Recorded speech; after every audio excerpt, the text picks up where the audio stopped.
You're listening to Breaking Biz Dev with John Tyerman and Mark Wainwright. Conversations that break down, beat up, and redefine business development for the professional services firms of tomorrow. And now for your hosts, John and Mark. Welcome back, business developers, to another episode of Breaking Biz Dev. If you want to learn how to win new business for your practice or professional services firm, you are in the right place. I'm John, he's Mark, and you're listening to a deep dive into part one of Mark's framework for business development. We're going to dive deep into creation. Mark, how are you doing today? I'm well. This is a good part one of a three-part series. We're going to dig into this whole idea of why experts in professional services firms should embrace this whole concept of creating new opportunities, which then leads to this bigger picture, John, which is, creating the firm and creating the future, that they want and they love. So this is a fun one. Before we get started, I just want to remind our listeners that if you are enjoying the podcast content that Mark and I are putting out, please leave us a rating and review on Apple Podcasts. It really helps. Mark, I before we hopped on this recording, I was scrolling my Twitter feed and I saw this quote, and I thought that this was a really great one to kind of kick this episode off with. And this quote is from Peter Drucker, and this says, "The best way to predict the future is to create it." I love that. I can't believe you came up with that. I think it's powerful, and it's exactly the sentiment that we want to share and impress upon people in this episode. I think all too often it's easy to kind of default to, we're just going to do the work that we get, and we're just going to work on what's handed to us. But yeah, that's such a powerful thing, and that that's the big picture, right? Is that if we want to be who we want to be in the future, even as an individual practitioner or, your firm in general, you have to start actually making it, you have to start creating it. So, yeah. Well, so instead of reacting to or responding to requests for proposals, which is how many professional services firms win new business, how do you suppose that firms should create their own opportunities? Well, there's a how and there's a why to this. And because, we're big fans of Simon Sinek, we like to start with why. So the big why part here is that it empowers us to control and direct our own future work, right? There's this whole empowerment thing, right? If we create opportunities with potential clients early enough, it lets us start from the very beginning, from nothing, from zero, right? Where we start developing relationships with them. We start understanding their very sort of baseline needs, and we build this whole thing together. We don't, come alongside some organization who, has self-diagnosed some really complex problem and believe that they just need a vendor to come in and how to help them with it. We started from nothing, and we help them develop the need, the potential solutions, the process that they need to go through in order to achieve what they want to achieve. From a practical business standpoint, creating our own new opportunities helps us develop a more predictable flow of new business and revenue, right? So we're more proactive to it. We are not immune to the big sort of macroeconomic sort of ups and downs, but we're able to recognize those and minimize and mitigate those big ups and downs because we're being more proactive. And one of the ones I love to highlight is individuals that create their own new opportunities often find that more fulfilling, right, and motivating, right? If they started from zero with a particular client and lo and behold, they've won that work and they're working on it together, that is such a fulfilling feeling to know that we started from nothing. We've been along this journey together, and now we're delivering on this vision of success that we have of the future. And I did this, I helped create it. So that's super powerful. Another benefit of creating your own opportunities is that it can be more profitable too, right? So if it's not a competitive situation, or maybe it's less of a competitive situation, there's less pressure to drive down your price, then you can be more profitable on these engagements. Agreed. What's happening there on the financial end of things is as you are designing and creating this whole thing, hopefully you're doing it in a way that aligns really well with your experience and your expertise. So it's something that you can deliver with a sense of confidence, helping the client meet their needs, but also, not operating outside of your comfort zone or outside of your area of expertise where you're having to throw endless hours at a problem that you're not really clear about. So hopefully the design part, this whole creation thing, is happening in a way that lets you bring your very best self to the work so that everybody's excited, you can be profitable, and you help clients achieve what they want to achieve. So it seems like these are all kind of really great benefits of creating your own opportunities. Why don't folks do this more often? Oh, that's the golden question.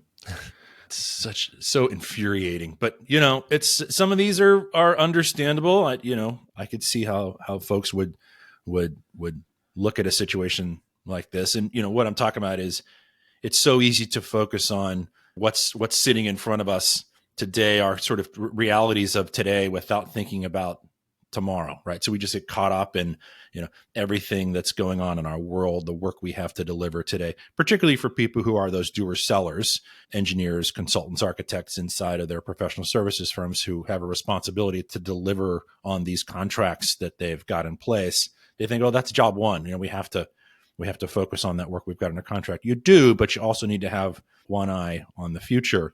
The other thing about creation is that it can sometimes be kind of speculative, and there's a lot of question marks. And we'll touch on this whole iceberg analogy, that we've referenced in the past. But a lot of that stuff, a lot of organizations who are not in an active buying situation that sit below the waterline are, that's speculative, right? And it requires sort of some proactivity. It requires some additional energy.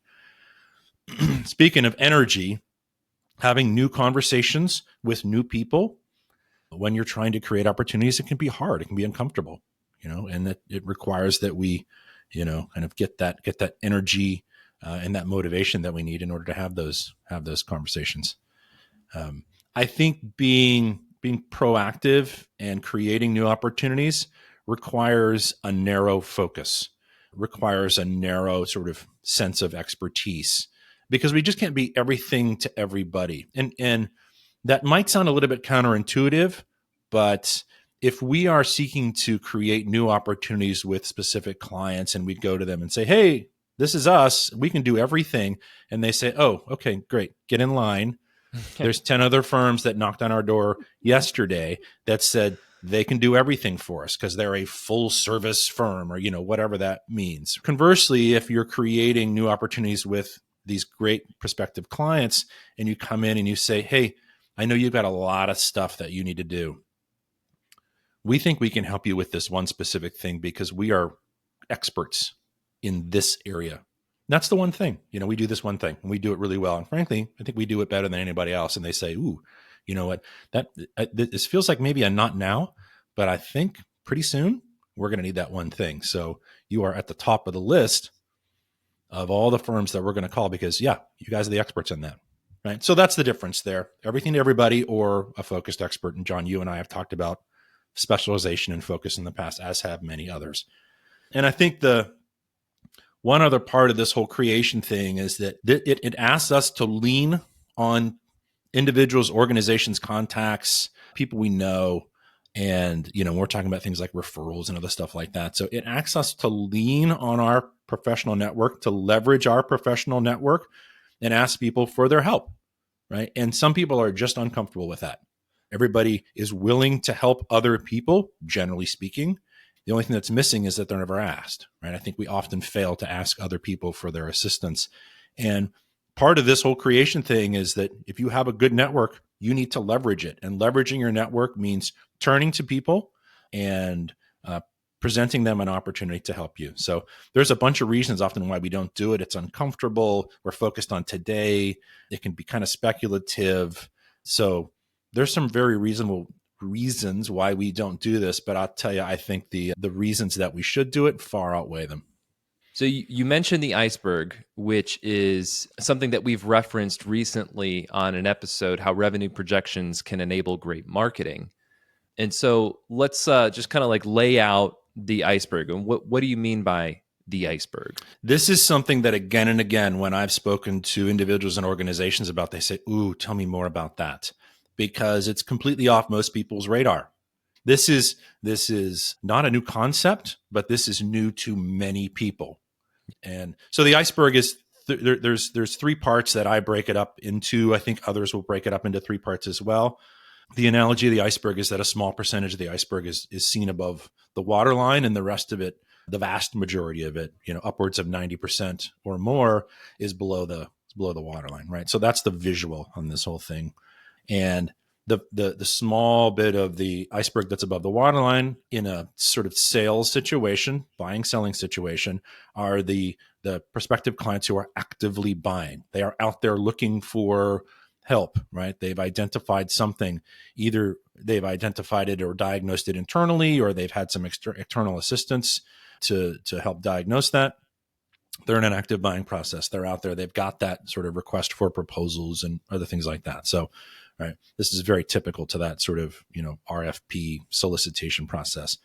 The challenge with this whole situation, the challenge with these types of buyers is that like I said, they've diagnosed or self-diagnosed, either right or wrong, what their problem is and what it's going to take to help them fix it. And so they know what they want. You're late to the party. You've got to play catch up. Yeah, you're late to the party. Not to stack analogies here, but the other analogy I use with that whole situation is if you're coming into a buying selling situation late, where there's already been a diagnosis and there's a solicitation out there, and the train is already flying down the tracks, and you're just trying to run to catch up with it. Yeah. And I guarantee you, there are other consultants out there who are your competitors who are either already on the train or who have been able to anticipate it a lot more than you have. So the challenge is, like I said, is they've self-diagnosed, so they know what they need. That's a problem because they can be looking at you as a vendor, right, and others as a vendor, right? They just need a car mechanic to come in and kind of fix the thing that's broken. So they are highly cost and scope sensitive, right? And your ability to create is dramatically less. The whole creation process would be an exploration, an understanding, a discovery, kind of really digging into the root causes of, what ails them. And they don't want to do any of that. They're like, nope, no, here we've written it all down on these 20 pages here. You just have to read through and tell us how much it's going to cost to fix it.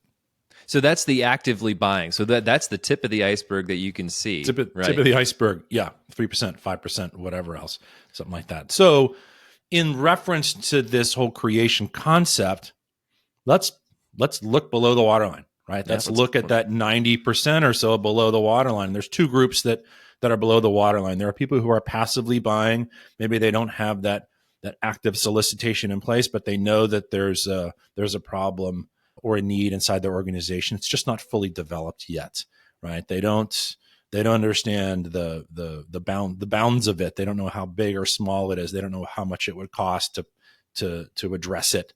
All those things. So there's that stage is called passively buying, right? So they're not actively, but they have a need. So the advantage of that is of that scenario is that they have undefined problems and needs, so you can help them further define them.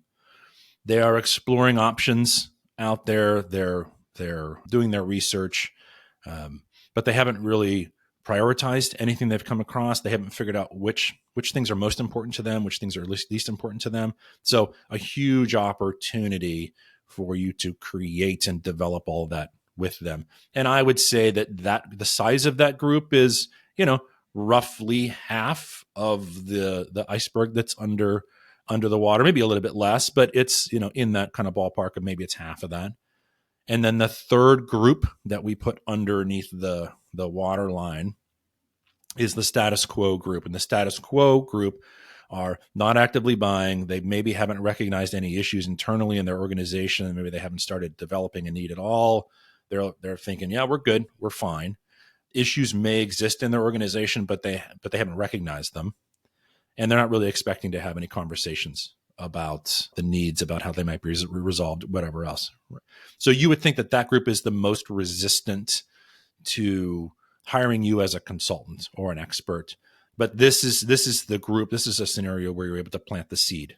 Right. So it's less about developing a need that they've sort of recognized, and it's more about just planting the seed and having them recognize there's a problem or a need in the first place. So both that passive buying group and the status quo group are opportunities to create, right? And remember, when we're talking about the numbers here, that's probably 90% of the potential your potential clients out there. 90%, right? It's this massive marketplace out there who may or may not be viable candidates, viable potential clients, but it's a huge opportunity to create. There are two things just dawned on me as we're walking through this, Mark. Number one, if you're always going after buyers that are actively in the market, your sales cycles may be a bit shorter than if you were to go after some of these passive buyers and status quo buyers.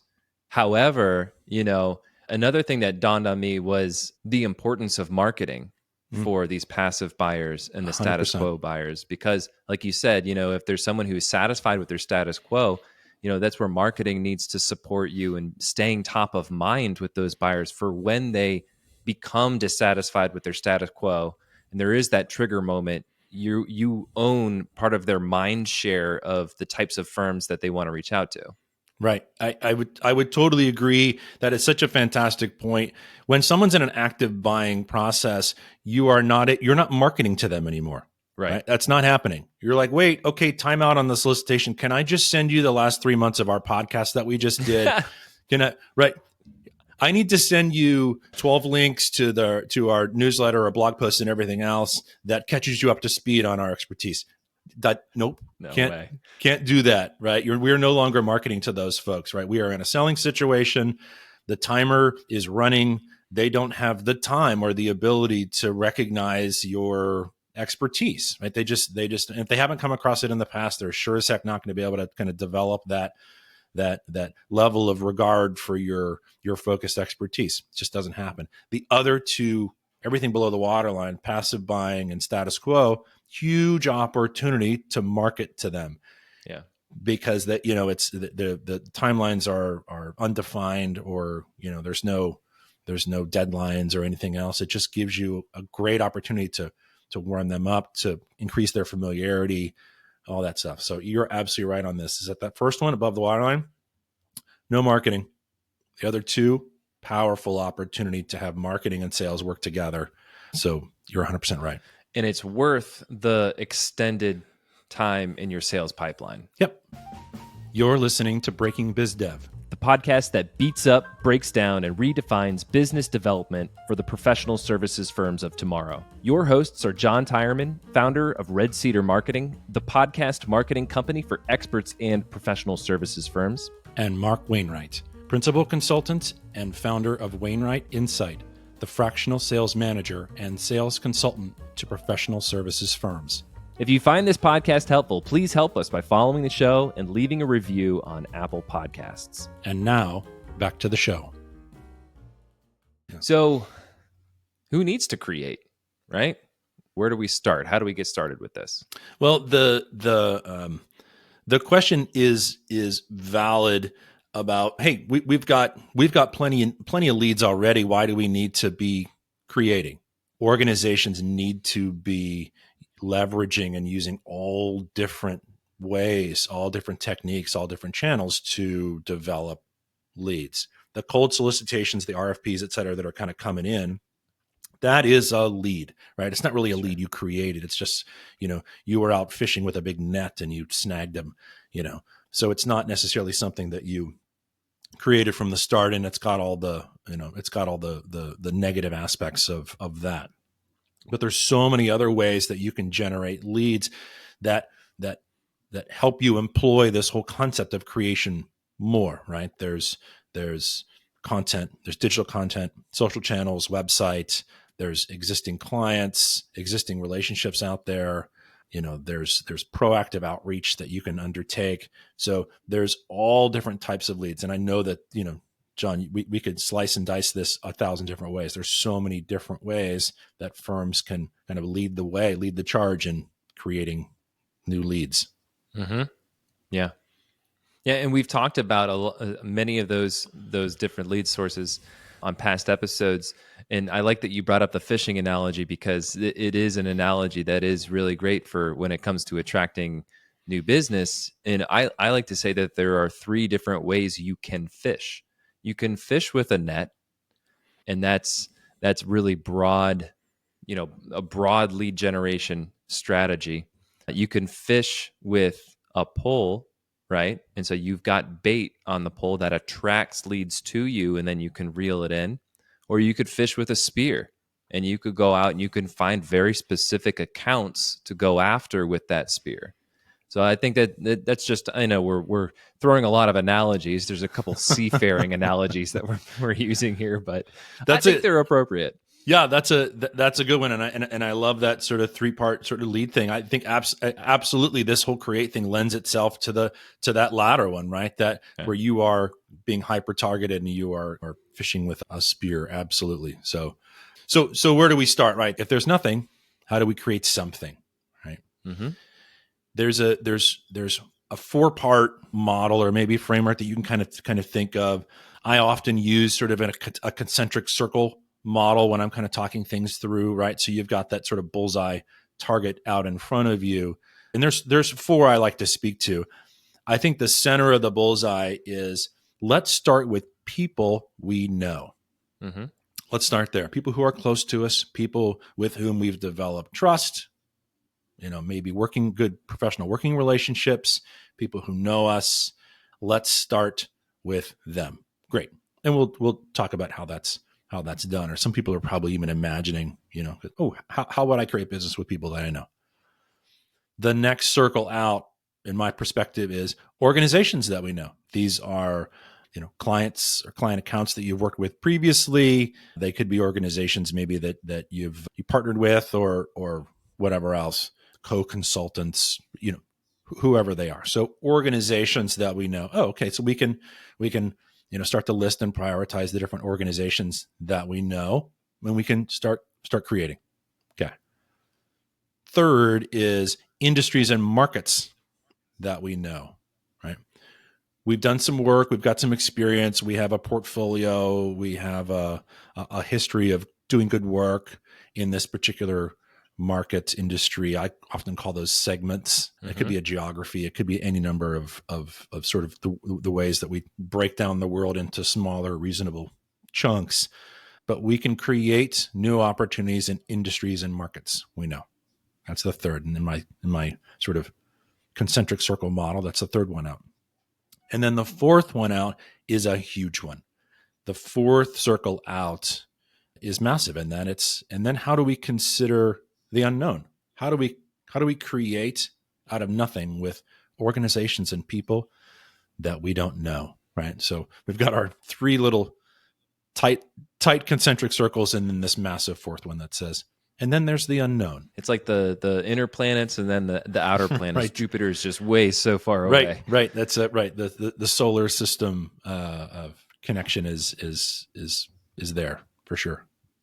So let's dig into each one of these concentric circles. So starting at the very center of the bullseye, with people maybe they're not ideal clients, but perhaps they could be referral sources. Is that what you're getting at? Sure, absolutely. And I think, and these are just examples. I think there's a number of different ways that we can create from nothing with people that we know. Referrals is an easy and obvious one, right? So referrals are those direct professional introductions from someone that knows and trusts us to someone that they are connected to. We've talked through a referral process in the past. I don't think that we'll dig too deeply into that. The benefits of referrals are huge. It accelerates this whole speed to trust thing where someone's spending a little sort of relationship capital on us, and we're benefiting from their relationship that exists. They're wonderful new leads because they tend to close more quickly with a higher level of success, and so there's an overall lower cost of sale. So, and referrals are one of those things that we've mentioned that, and I think we mentioned sort of in the introduction to this, is that, asking our our close connections to help us is really powerful. I think people out there in Yeah. general are really willing to help. They don't sometimes know how to help us, or they're not afforded an opportunity to be able to help. So this is a very clear way that we can have people that we know and trust help us. So, and I like to give people an example of how I often ask for referrals, Sure. and it can be as simple as this. I'd like to speak with you about referrals. This is an introduction to someone you know and trust that we could help. We found our best clients often come from our current best clients. An introduction from you would mean a lot to us. Would you be willing to have a conversation with me about people you might know that we might be able to work with? So, that's a quick little blurb right there. Anybody and everybody out there is able to kind of use a similar approach, just asking, gaining permission, making the connection that, we're not desperate here. I'm not trying to ask you to do something that you're uncomfortable with. Are you okay with it? And lo and behold, we found that, we get great clients from our existing great clients. So, that's wonderful. Who could say no to that, right? You're asking for permission, and you're asking for permission to have a synchronous conversation. Yes. I'm starting to see some of the choreography come into place here. Totally. Yeah, that ties in there. So, right. So that inner circle, excellent. The people that we know, referrals are a great way to do it. There are other ways. This is a good way to do it. Excellent. So let's go out a little bit. We're expanding out from that middle circle of the target. I like that visual, to that next ring outside, and that is organizations we know. So what's an example of something that firms can do to help create new business within organizations that they know? I refer to these as account development plans, and that sounds kind of formal and detail-y, but an account development plan is all about getting to know existing or kind of recent client accounts in a very deep way, so that we can understand their business, their challenges, their goals, their priorities, their preferences, all those things. So we can then, develop ideas, concepts, and we can create some ways that we can help them achieve these big goals, these big strategy, the plans, whatever they have in place. We can help them with that, and we can do so in a way that we can bring our true expertise to, right? This is not an everything to everyone situation. This is, we have existing client accounts. If we understand them deeply enough, we can together understand what areas we can bring our best expertise to and focus on that and create some new ways to help them. So that's a super brief explanation of what account development plans are. I think we'll talk more about this at some point down the road. But the whole idea with organizations we know is just getting to know them deeply, not sort of, we know, we've got 5 or 10 professional contacts there that we see at networking events. Great. I'm talking about really kind of understanding. It's like, hey, the last time that you guys, from what we understand, last time you updated any kind of strategic plan that you have for your organization was 3 years ago. Are you working on a new one? What is that? What's most pressing with your organization now? What are the challenges you're running into? And just gaining a deep understanding of that. I don't think organizations should do this. I don't think consultants should do this with every single client they work with. But again, they find the best ones, and we say, look, we want to create opportunities with our very best clients. Let's get to know them deeply and find out other ways that we can help. And this doesn't have to be just client accounts either, right? This could be like maybe you've identified a client account it represents a really great, type of client to work with, and then you go out and you identify other organizations that are similar to that client, and then you can create new business by going after those specific accounts. Yeah, this is, when you first said that, I thought, well, this could be a partner.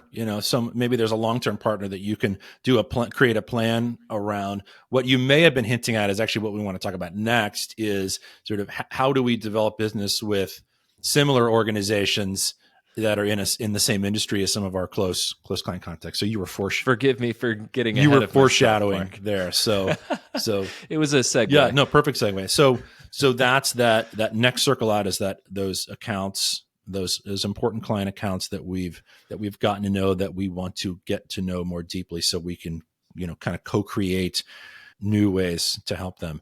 That next circle out beyond that one, I call these segment development plans.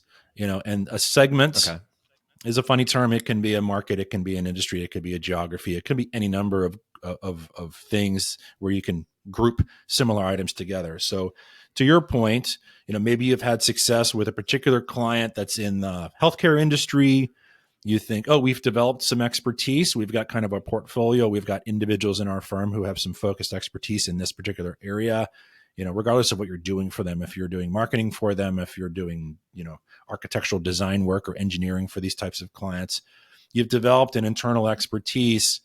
So the next step is, okay, so how do we engage with other similar organizations in that marketplace to grow that way, to create new opportunities, right? So that's what sort of segment development plans are all about. They lean heavily on existing relationships at organizations that inside there, or collaborators or partners or whoever else they are.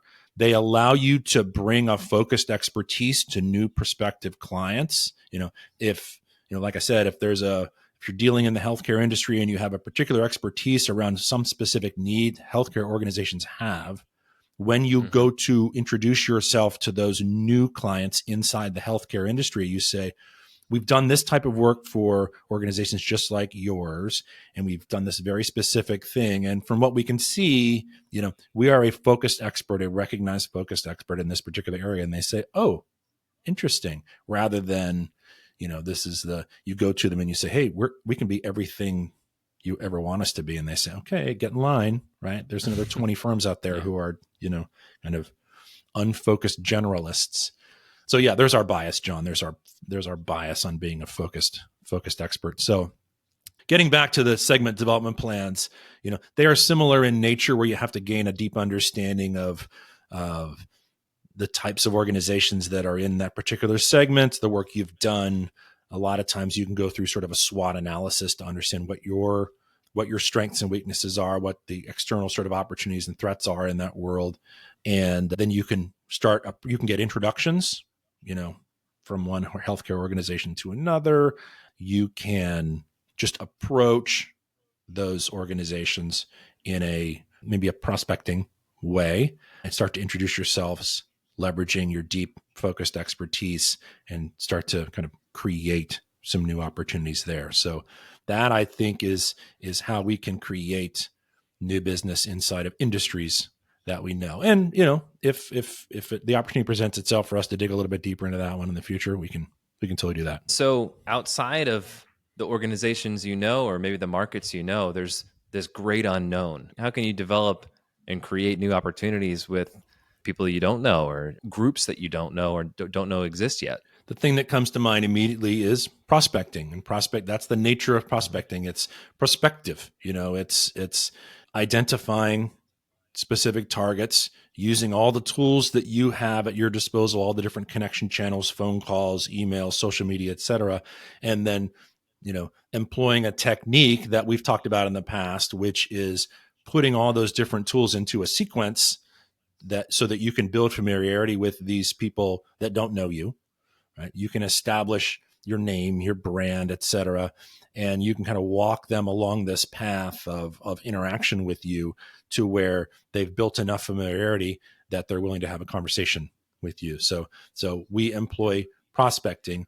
And one of the things we talked about a little bit earlier, and we've covered this in another episode, was, I think our episode was 10 ways to suck at events and conferences, right? That was a funny one. Right.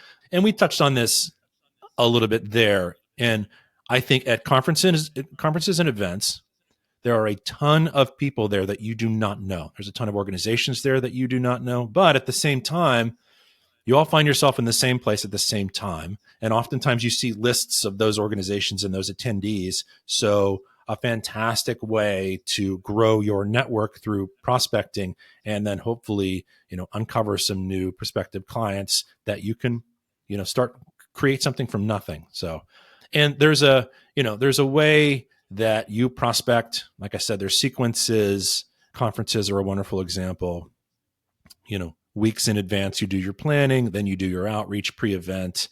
You show up at the event with a good solid plan, and then you follow up with everyone you connected with at the conference. So, and you do that in a period of 3 or 4 weeks or so around a conference. Conferences are not just this one little moment in time. You should be building these big prospecting sequences that last weeks to find the people that you don't know, to connect with them at these big, crazy, huge events in whatever way you can, and then you follow up with them afterwards. So there you go. That's the great unknown. And there's a bunch of different ways to explore the great unknown.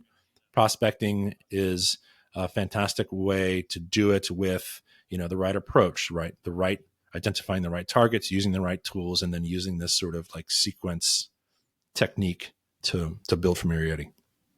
So creating new business outside of just responding to the active buyers in the market is a great way to build the firm that you want in your vision and how you want to build your firm. And that can be done by starting with the people that you know, the organizations that you know, the industries and markets you know, and then from there expanding out into that great unknown, which there are ways where you can create new business from the great unknown. Mark, I think that this was a great deep dive into how firms and experts and practitioners can create their own business. I agree. I love the concept of creation. Let's create something that was never there to begin with. Let's make something new. I love it. All right, John. Until next time. Until next time. Thanks for listening to Breaking Biz Dev.